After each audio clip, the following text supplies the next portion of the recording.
So picture this, the year is 1571. The most powerful empire on earth, the Muslim Ottoman Empire. They launch a fleet so huge it makes Pirates of the Caribbean look like a kiddie backyard pool party. Their goal? Complete control of the Mediterranean, choke Europe, and absolutely plant a crescent moon on top of St. Peter's Basilica. And against them, a fragile coalition of Christian states who barely trusted each other, outnumbered and frankly not known for winning at seas. Their secret weapon wasn't just cannons or commanders, it was beads, known as the Rosary, along with divine assistance. This is the story of the Battle of Lepanto, or the day that the Mediterranean boiled with fire and blood, and when an empire was stopped with the intercession of Our Lady. The 16th century was a violent chess game on the seas. The Ottomans had swept across the eastern Mediterranean, capturing islands, enslaving Christians, and threatening Rome herself. Their navy was feared. The Janissaries, basically the bad guy elite immortals from the movie 300, they made their expansion feel unstoppable. Enter Pope Pius V,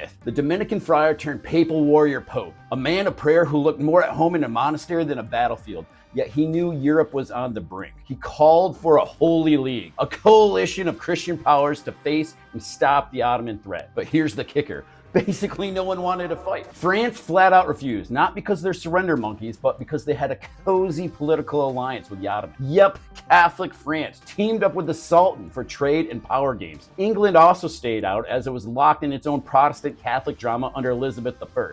That left Spain, Venice, and the Papal States to answer the call. And as fate or grace would have it, he found the perfect guy. Now comes Don John of Austria. His men loved him. He wasn't just a commander. He was basically a Maximus from Gladiator figure. You know, the first movie that didn't suck like the second one? A leader who believed in the authority and leadership, that it meant sharing in the danger. Unlike most commanders of his day, Don John didn't stay safe on the shore or high above the fight. He constantly got chastised for doing the opposite, for fighting shoulder to shoulder with his men. On the deck of his flagship, the Real, he swung a sword like any soldier aboard, breathing the same smoke and taking the same risks. Born in 1547, he was the illegitimate son of Emperor Charles V. He grew up hidden from the world, known as Jerome. When his father acknowledged him, his life changed overnight. He was brought to court, trained in languages, horsemanship, politics, and war. He was tall, striking, and charismatic. Don John quickly stood out. By 21, he was already the captain of the General Sea for Spain's Mediterranean galleys. He fought Barbary corsairs, patrolled Spain's coast, and marched with 12,000 troops into the mountains of Granada to crush the revolts that happened there. These early campaigns taught him logistics, command, and the brutal reality of war. So when Pope Pius V needed a commander for the Holy League, someone both Spain and Venice could accept, they turned to Don John. He was only 24 at the time. Too young, some said, but he had charisma, courage, and a lot of victories under his belt. Before setting sail, Pope Pius V gave Don John a gift, the banner of the Holy League. It was blessed in the Church of St. Clare in Naples and presented to him in a solemn ceremony. The design was striking. Christ crucified on a rich blue background, gold embroidered around him, the coats of arms from the Pope, from Spain, and from Venice below. The banner was huge, measuring about 24 feet long and 14 feet high, making an imposing and visible symbol at sea. It flew high from the mast of Don John's flagship, the Real, throughout the whole battle, a symbol of unity and divine purpose. Remarkably, that banner still survives today, preserved in the Museum of Santa Cruz in Toledo, Spain. So let's jump to the battle, and this is where Lepanto becomes way more than just strategy. Pope Pius V knew this just wasn't about ships and steel. On paper, the Holy League was already outnumbered. But even if the fleets had been equal, the Christians were still outmatched. The Ottomans had been dominating the Mediterranean for decades, kicking butt and taking names, along with massive land grabs.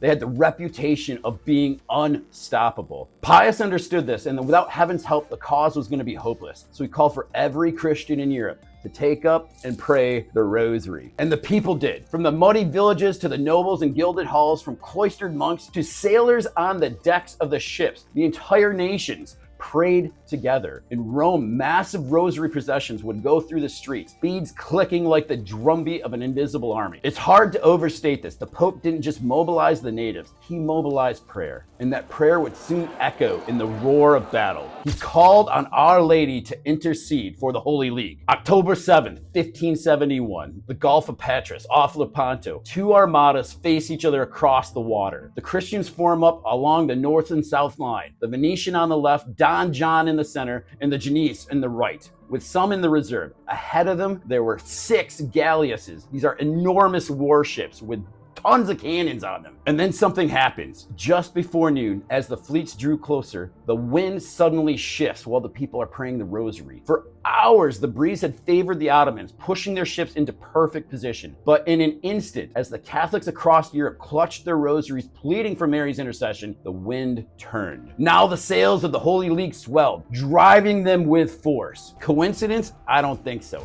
And the men of the day didn't think so either. To them, it was a sign. Mary heard their prayers. The Queen of Victory had tilted the scales. And then the firing began. The cannons roared, tearing holes in the Ottoman formations. Ships closed in, ramming, grappling, locking side by side. There's an unforgettable line from historians. The battle, in essence, was an infantry battle on floating platforms. This wasn't ships firing at a distance, trying to outmaneuver each other. They rammed into each other like a watery smash-up derby, and they got face to face. Muskets cracked, pikes thrust, swords clashed, men leaped across the rails into the enemy ships. Galley slaves, freed from their chains, fought with fury for their freedom. The Mediterranean turned into a floating battlefield of fire, steel, and blood. The fighting was savage. On the Venetian on the left, the admiral was shot in the eye with an arrow and he died. His men fought on anyway. In the center, Don John's flagship, the Real, collided with the Ottoman flagship under the commander Ali Pasha. Ali Pasha was known to be fierce in battle. Twice the Ottoman soldiers surged over the rails, nearly overwhelming Don John's men. Twice the Christians drove them back. Finally, Don John was able to kill Ali Pasha, and they cut off his head and put it on a pike. The great Ottoman standard torn down.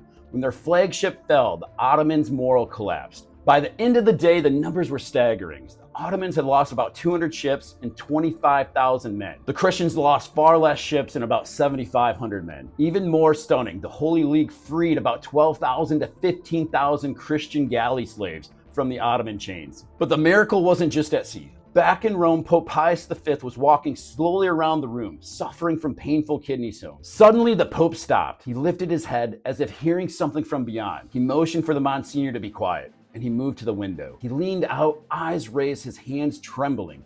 Tears filled his eyes, and the expression of awe and joy came across his face. For more than 3 minutes, he stood there, transfigured, as if heaven itself had broken into his chamber. Then, coming out of the ecstasy, his face radiant, he turned to the Monsignor and said, "This is not the time for business. Let us give thanks to God for the victory over the Turks." That vision was sworn by witnesses and formally recorded. And weeks later, when the messengers finally arrived to Rome with the news of the fleet, it confirmed exactly what the Pope had seen. And so October 7th became the Feast of Our Lady of Victory, the Feast of Our Lady of the Rosary, a reminder that it wasn't just ships that carried the day, but millions of beads prayed in faith in the Virgin's intercession that turned the tide of history. What's the moral of the story? Be a man. Pray your rosary.